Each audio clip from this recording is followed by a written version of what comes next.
ఇల్లు కట్టువారు నిషేధించిన రాయి మూలకు తలరాయి ఆయెను.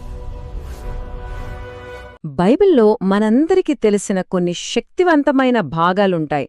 అందులో ఒకటి ఫిలిప్పీయులకు వ్రాసిన పత్రిక 2వ అధ్యాయం. చాలామంది దీన్ని చూడగానే ఇదిగో యేసు దైవత్వాన్ని నిరూపించే వాక్యం ఇదే అంటారు. కాని ఒకవేళ పౌలు అసలు ఉద్దేశం అది కాకపోతే, ఈ మాటల వెనుక వినయం గురించి మనందరికీ ఒక ఆచరణాత్మకమైన పాఠముంటే, ఈరోజు మనం ఈ భాగం వెనుక ఉన్న లోతైన, బహుశా మనం ఊహించని సందేశాన్ని బయటకు తీద్దాం. సరే, అసలు ప్రశ్న ఏంటంటే, ఈ వాక్యం నిజంగా యేసుదేవుడని నిరూపించడానికే రాశారా, లేక దాని సందర్భం, దాని ఉద్దేశ్యం పూర్తిగా వేరా? ఈ సమాధానం మనల్ని కాస్త ఆశ్చర్యపరచొచ్చు. ఎందుకంటే పౌలు వాదన యొక్క అసలు కేంద్రబిందువు ఒక సిద్ధాంతం కాదు, దానికంటే ముఖ్యమైన ఒక ఆచరణ. ఓకే, ఈరోజు మనం ఏం చూడబోతున్నామంటే, ముందుగా ఓ సాధారణ అపోహను చూద్దాం. ఆ తర్వాత అసలైన సందర్భమేంటో అర్థం చేసుకుందాం. కొన్ని కీలకమైన గ్రీకు పదాల అర్థం, క్రీస్తు స్వీయ త్యాగం, ఆ తర్వాత దేవుడు ఆయనను ఎలా హెచ్చించాడో చూసి చివరగా పౌలు మనకుచ్చే పాఠంతో ముగిద్దాం. అసలు సమస్య ఇక్కడే మొదలవుతుంది. ఈ ఒక్క వాక్యాన్ని దాని ముందు వెనుక ఉన్న మాటల నుంచి వేరుచేసి ఒక సిద్ధాంతానికి రుజువుగా, అంటే ఒక ప్రూఫ్ టెక్స్ట్గా వాడేస్తారు. ఆయన దేవుని స్వరూపము కలిగినవాడయుండి అనే మాటలు వినగానే ఇక చర్చ అక్కడితో ముగిసిపోయిందనుకుంటారు. కాని ఆలోచించండి, ఒక వాక్యాన్ని దాని అసలు ప్రవాహం నుండి వేరుచేస్తే దాని నిజమైన అర్థాన్ని కోల్పోయే ప్రమాదముంది కదా. చూడండి, ప్రఖ్యాత బైబిల్ పండితుడు జెరోమ్ మర్ఫీ ఒకానర్ కూడా ఇదే చెప్తున్నారు. మనం ముందే ఒక నమ్మకంతో, ఒక అభిప్రాయంతో ఈ వాక్యాన్ని చదివితే మన వ్యాఖ్యానం వాక్యం చెప్పేదానికంటే మన నమ్మకాలనే ప్రతిబింబిస్తుంది. ఇది వాక్యం యొక్క అసలు ఉద్దేశ్యాన్ని పక్కదారి పట్టిస్తుంది. అందుకే సందర్భం అదే అన్నిటికన్నా ముఖ్యం. అయితే మరి ఆ నిజమైన సందర్భమేంటి?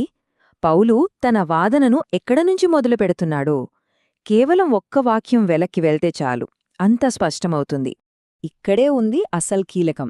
6వ వచనానికి సరిగ్గా ముందు 5వ వచనంలో పౌలు చాలా స్పష్టంగా చెప్తున్నాడు, క్రీస్తు యేసునకు కలిగిన ఈ మనస్సు మీరును కలిగియుండుడి అని.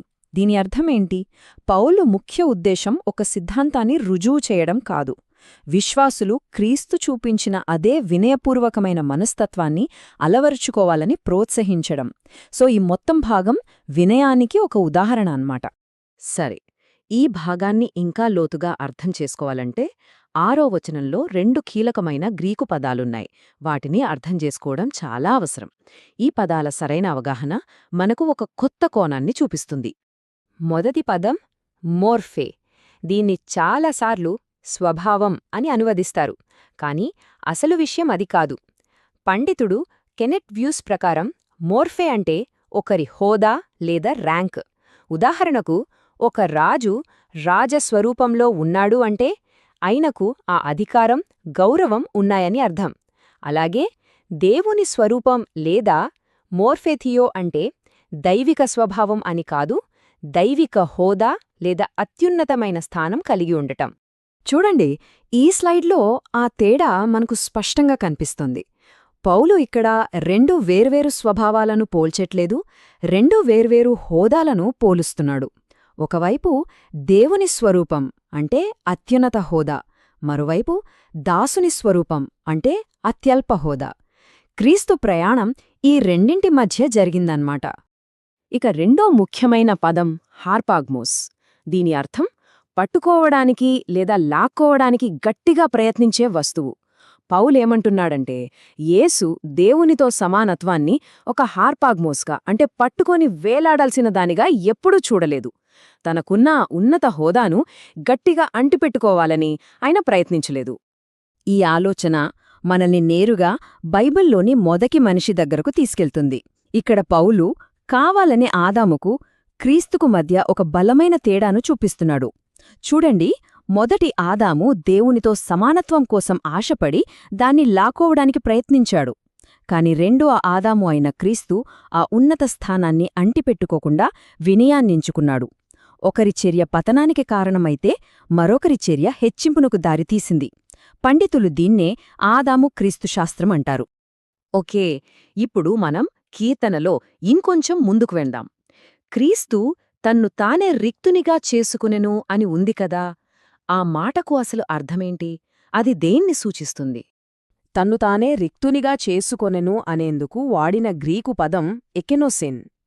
చాలామంది అనుకున్నట్లు దీని అర్థం తన దైవత్వాన్ని ఖాళీ చేసుకోవడం కాదు, అస్సలు కాదు.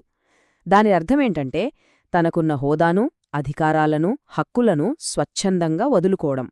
యెషయా 53లో చెప్పినట్లుగా మరణం వరకు తన ప్రాణాన్ని ధారపోయడమే ఈ స్వీయ శూన్యత. ఈ స్లైడ్ క్రీస్తు ప్రయాణాన్ని చాలా చక్కగా 3 స్టెప్స్లో చూపిస్తుంది. ఫస్ట్, ఆయన దాసుని స్వరూపాన్ని ఎంచుకున్నాడు, అధికారాన్ని వదిలేశాడు. సెకండ్, ఆయన శిలువ మరణం వరకు విధేయత చూపి తనను తాను తగ్గించుకున్నాడు. ఈ సంపూర్ణ వినయం కారణంగానే, దాని ఫలితంగానే మూడవదిగా దేవుడు ఆయనను అత్యున్నత స్థానానికి హెచ్చించాడు. మరి ఇంతటి ప్రగాఢమైన వినయం చూపించిన తరువాత ఏమైంది? పౌలు కథను అక్కడితో ఆపలేదు. వినయానికి ఒక ప్రతిఫలముంది, అదే హెచ్చింపు. ఇప్పుడు మనం దాని గురించి చూద్దాం.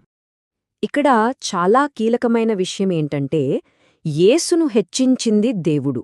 వాక్యం చూడండి, అందుచేతను దేవుడు ఆయనను అత్యధికముగా హెచ్చించి అనుంది.